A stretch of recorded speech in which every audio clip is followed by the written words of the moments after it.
Good morning. Unique शिक्षण संस्थान की ऑनलाइन क्लास सीरीज में 12th क्लास के बच्चों का स्वागत है। और हम जो राजनीति विज्ञान के अंतर्गत हमारा जो टॉपिक चल रहा था, जो सेकंड पार्ट के अंदर राज्य प्रशासन के बारे में हम अध्याय 4 में हम चर्चा कर रहे थे। राज्यपाल के संदर्भ में जो शक्तियाँ हैं उनके बारे में अपन चर्चा कर रहे थे। कल हमने चर्चा की थी राज्यपाल की कार्यपालिका शक्तियों के बारे में हमने चर्चा की थी। राज्यपाल की कार्यपालिका शक्तियाँ, इससे पहले हमने ये चर्चा की थी कि राज्यपाल राज्य में संवैधानिक है, संवैधानिक अध्यक्ष होता है, या राज्यपाल राज्य में संवैधानिक अध्यक्ष, संवैधानिक अध्यक्ष होता है। और राज्य में राज्यपाल की वही स्थिति होती है जो केंद्र के अंदर राष्ट्रपति की होती है। लेकिन कूटनीतिक और सैनिक और संकटकालीन, ये तीन, इनका विशेष ध्यान रखना। इन तीन शक्तियों के मामले में क्या है, राज्यपाल क्या है, इन कमजोर है। ये तीनों शक्तियां राज्यपाल को प्राप्त नहीं होती हैं, जबकि राष्ट्रपति को प्राप्त होती हैं। इसके अलावा संपूर्ण केंद्र के अंदर जिस प्रकार की स्थिति राष्ट्रपति की शक्तियों और कार्यों के बारे में, वही स्थिति राज्य के अंदर राज्यपाल की पाई जाती है। इनकी शक्तियों को हम निम्न प्रकार से समझ सकते हैं। कौन कौन सी राज्यपाल की शक्तियां, जिसके अंतर्गत हमने कार्यपालिका शक्तियों के बारे में हमने चर्चा कर ली थी। आज हम चर्चा करेंगे कि राज्यपाल की जो शक्तियां हैं उनमें जो विधायी जो शक्तियां हैं इनके बारे में अपन चर्चा आज करेंगे। तो इसके अंतर्गत विधायी शक्तियों के अंदर जो राज्यपाल की जो विधायी शक्तियां हैं वो किस प्रकार से, कैसे विधायी शक्तियों के मामले में राज्यपाल अपनी शक्तियों का प्रयोग करता है, किस प्रकार से विधायी शक्तियों में अपनी महत्वपूर्ण भूमिका निभाता है राज्यपाल, इनके बारे में अपन चर्चा आज करेंगे।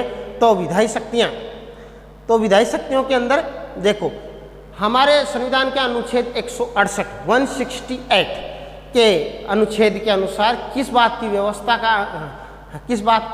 व्यवस्था का उल्लेख है कि राज्यपाल विधानमंडल का अभिन्न अंग है। कि राज्यपाल, जैसे संसद का निर्माण होता है ना, राष्ट्रपति, लोकसभा और राज्यसभा से मिलकर के क्या बढ़ती है, संसद। इसी प्रकार से जो विधानमंडल होता है उसका निर्माण कैसे होता है, वो है हमारे संविधान के अनुच्छेद 168 में, जिसमें राज्यपाल, विधानसभा, विधान परिषद, बस इसमें राजस्थान के संदर्भ में यही अंतर है कि राजस्थान में एक सदनीय व्यवस्था है, वो है विधानसभा, यहाँ पर विधान परिषद नहीं है। ऐसी स्थिति के अंदर 168 के अंतर्गत हम राजस्थान के बारे में कह सकते हैं कि राज्यपाल और विधानसभा को मिला देते हैं तो क्या बन जाता है, विधान मंडल। विधान का अर्थ होता है विधि, विधि का मतलब होता है कानूनों का निर्माण करने वाला अंग।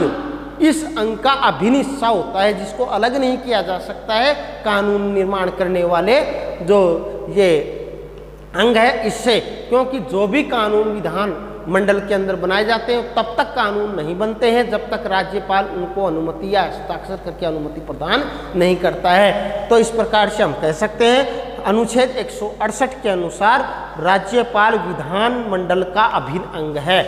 अनुच्छेद इसमें आ जाएगा विधायी शक्तियों के अंदर अनुच्छेद 168। अनुच्छेद 168 में किस बात का उल्लेख है भाई, राज्यपाल विधानमंडल का अभिन्न अंग है। राज्यपाल विधान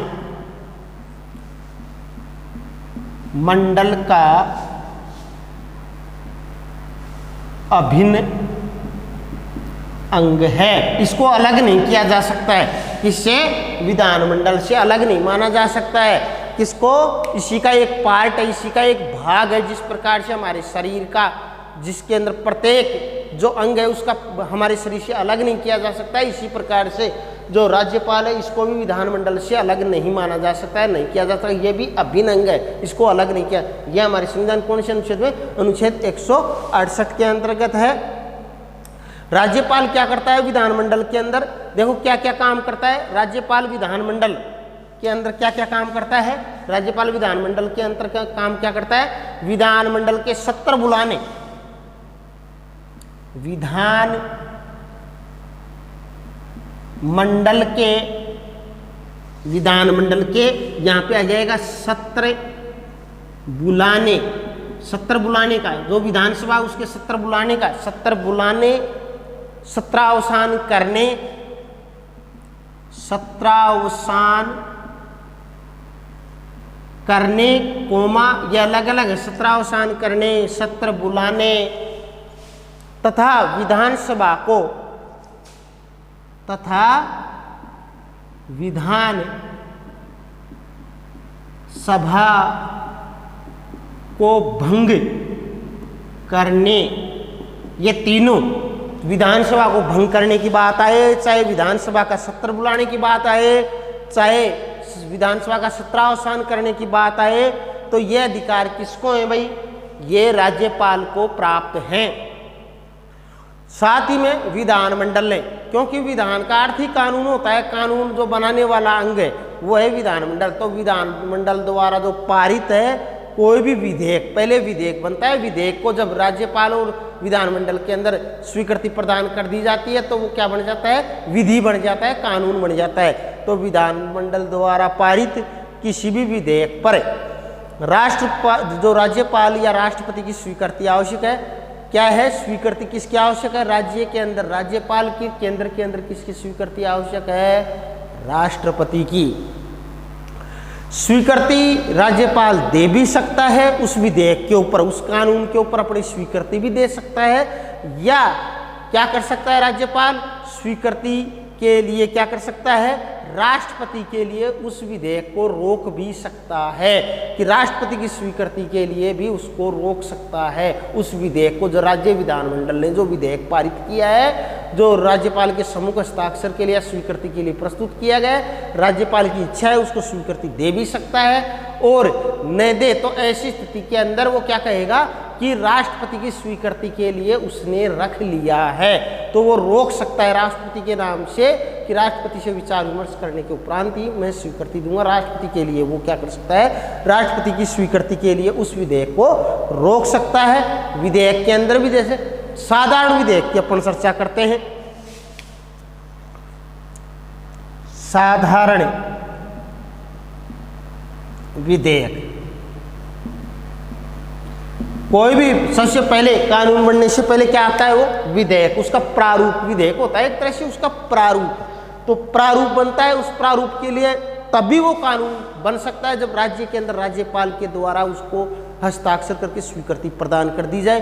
तो राज्यपाल, हमने यहाँ पे चर्चा कर ली कि स्वीकृति दे भी सकता है और नहीं भी दे सकता है। नहीं देगा उसी स्थिति में क्या करेगा? वो राष्ट्रपति की स्वीकृति के लिए उसको रख सकता है कि राष्ट्रपति से विचार विमर्श के लिए या राष्ट्रपति के द्वारा ही उसको स्वीकृति प्रदान की जाएगी, ऐसा कह के उस विधेयक को वो रोक सकता है। कौन?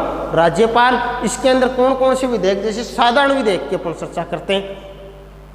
तो साधारण विधेयक जब विधानसभा द्वारा या विधानमंडल द्वारा प्रस्तुत किया जाता है तो राज्यपाल के सामने आता है वो उसको स्वीकृति के लिए।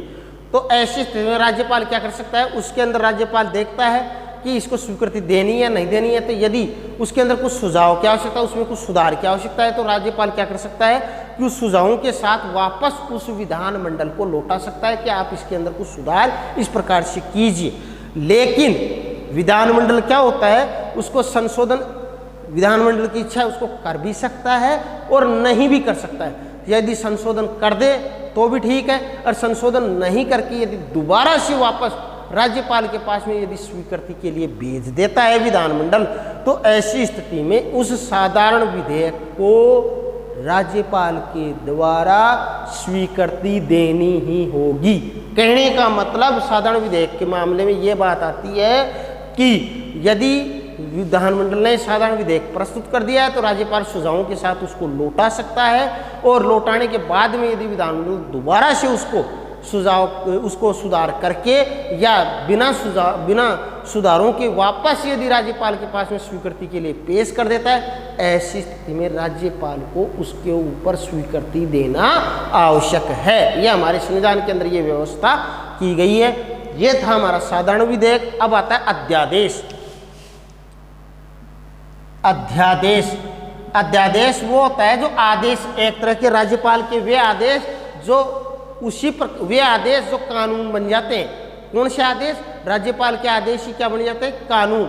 जब मान लो यह राज्यपाल वो शक्ति है वो कौन से अनुच्छेद में प्रदान की गई है? अध्यादेश जारी करने की शक्ति कौन से में ध्यान में रखना, अध्यादेश जारी करने की शक्ति प्रदान की गई है अनुच्छेद संविधान के अनुच्छेद 213 के अंदर।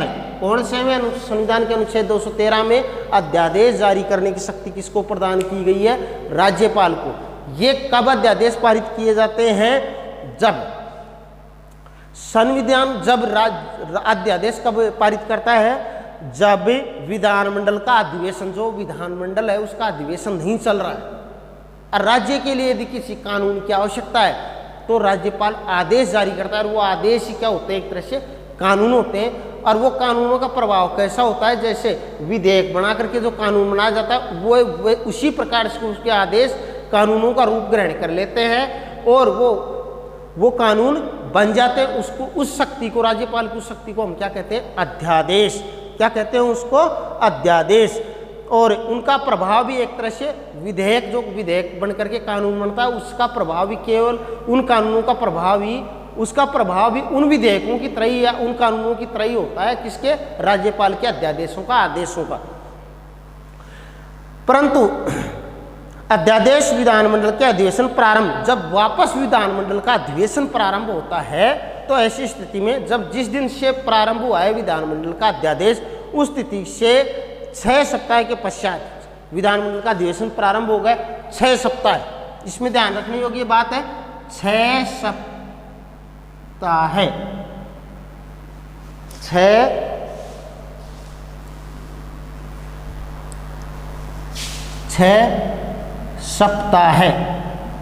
6 सप्ताह साक्षी का 42 दिन तक प्रभाव में रहेगा। 42 दिन के बाद में स्वतः ही समाप्त हो जाएगा कि विधानमंडल का जैसे अधिवेशन प्रारंभ होगा उससे 6 सप्ताह तक वो प्रभावशील रह सकता है। अध्यादेश, जो आदेश जारी किया है राज्यपाल ने वो, और उसके बाद में उसमें स्वतः ही समाप्त हो जाएगा। इस प्रकार से राज्य की स्थिति को बनाए रखने के लिए जब विधानमंडल या विधानसभा का सत्र नहीं चल रहा है, अधिवेशन नहीं चल रहा है, उस स्थिति के अंदर राज्य की व्यवस्था को बनाए रखने के लिए जो राज्यपाल के द्वारा कुछ आदेश जारी किए जाते हैं वो आदेश ही क्या कहलाते हैं? अध्यादेश। ये संविधान के कौन से अनुच्छेद में इस बात का उल्लेख है? ये शक्ति कौन से अनुच्छेद में प्रदान की गई है? अनुच्छेद 213 के अंदर राज्यपाल को प्रदान की गई है। ये था राज्यपाल की वित्तीय जो विधायी शक्तियां। दोबारा एक बार अपने रिवाइज कर लेते हैं कि राज्यपाल की जो विधायी शक्तियां क्या हैं। संविधान के अनुच्छेद 168 के अंदर राज्यपाल विधानमंडल का अभिन्न अंग होता है और राज्यपाल को राज्य विधानमंडल के क्या है? विधानमंडल के अंदर सत्र बुलाने का अधिकार है, सत्रावसान करने का अधिकार है, विधानसभा को भंग करने का अधिकार किसको है? राज्यपाल को है। और विधानमंडल द्वारा किसी भी जो पारित जो विधेयक है उस विधेयक पर किसकी स्वीकृति होना आवश्यक है? राज्यपाल की है। स्वीकृति दे भी सकता है और स्वीकृति को वो रोक भी सकता है। कैसे? राष्ट्रपति के नाम से उसको रोक भी सकता है। अब आते हैं साधारण विधेयक के मामले में, राज्यपाल सुझावों के साथ में विधानमंडल को लौटा भी सकता है साधारण विधेयक, लेकिन विधानमंडल संशोधन सहित दोबारा से उस विधेयक को पारित कर देता है तो उस विधेयक पर राज्यपाल को स्वीकृति देनी ही होगी। अध्यादेश, संविधान के 123 के अंदर अध्यादेश जारी करने की शक्ति प्रदान की गई है किसको? राज्यपाल को। राज्यपाल अध्यादेश जारी कर सकता है 123 में राष्ट्रपति को है, 213 के अंदर। जब विधानमंडल का अधिवेशन न हो रहा हो तब सभी विषयों पर राज्यपाल क्या कर सकता है? अध्यादेश जारी कर सकता है। इन अध्यादेशों का प्रभाव वैसा ही रहेगा जैसा विधानमंडल के द्वारा पारित कानूनों का होता है ना, उनका प्रभाव भी अध्यादेशों का भी विधानमंडल के कानूनों के समान ही उनका प्रभाव भी रहेगा उन अध्यादेशों का। अध्यादेश क्या कब तक लागू रहेंगे? जब विधानमंडल का अधिवेशन जिस तारीख से चालू हो जाएगा उस तारीख से लेकर के 6 सप्ताह तक विधानमंडल के अध्यादेश जारी प्रभावशील रह सकते हैं। इसके बाद में स्वतः समाप्त हो जाएंगे। ये थी जो राज्यपाल की विधायी शक्तियाँ। अब अपन चर्चा करेंगे राज्यपाल की अगली जो शक्ति है, वित्तीय शक्तियाँ। राज्यपाल की वित्तीय शक्तियां, वित्त के मामले में राज्यपाल की क्या शक्तियां हैं उसके बारे में अपन चर्चा करेंगे। अब तो हमने राज्यपाल की कार्यपालिका शक्तियां, विधायी शक्तियां होगी। अब हमारी आती हैं राज्यपाल की वित्तीय शक्तियां। तो देखो, राज्यपाल प्रत्येक वित्तीय वर्ष का विवरण तैयार कराना। राज्यपाल को क्या कह सकते हैं? प्रत्येक वित्तीय वर्ष का विवरण तैयार करना। प्रत्येक वित्तीय वर्ष का विवरण तैयार कराना। एक तो ये शक्ति है वित्त के मामले में कि प्रति वर्ष के जो वित्तीय वर्ष है उसका विवरण लेखा जोखा तैयार करवाएगा, उसे फिर साथ में इसको क्या करेगा, विधानसभा में प्रस्तुत कराने का कार्य, तथा इसे विधानसभा में प्रस्तुत करवाने का कार्य। ये किसका है, इसको विधानसभा में प्रस्तुत कौन करवाएगा, राज्यपाल करवाएगा। तो राज्यपाल की पूर्व अनुमति या पूर्व स्वीकृति के बिना कोई भी धन विधेयक विधानसभा में प्रस्तुत नहीं किया जा सकता है। तो अगली इसकी सीमित शक्ति है वित्तीय शक्तियों में धन विधेयक। धन विधेयक के मामले में यही बात ध्यान में रखनी है कि धन विधेयक प्रस्तुत करने से पहले किसकी स्वीकृति आवश्यक है, राज्यपाल की। कि राज्यपाल की पहले से स्वीकृति देने के, राज्यपाल जब स्वीकृति देगा तभी विधानसभा के अंदर धन विधेयक प्रस्तुत किया जा सकता है। राज्यपाल की स्वीकृति के बिना राजस्व की कोई भी राशि नहीं खर्च की जा सकती है।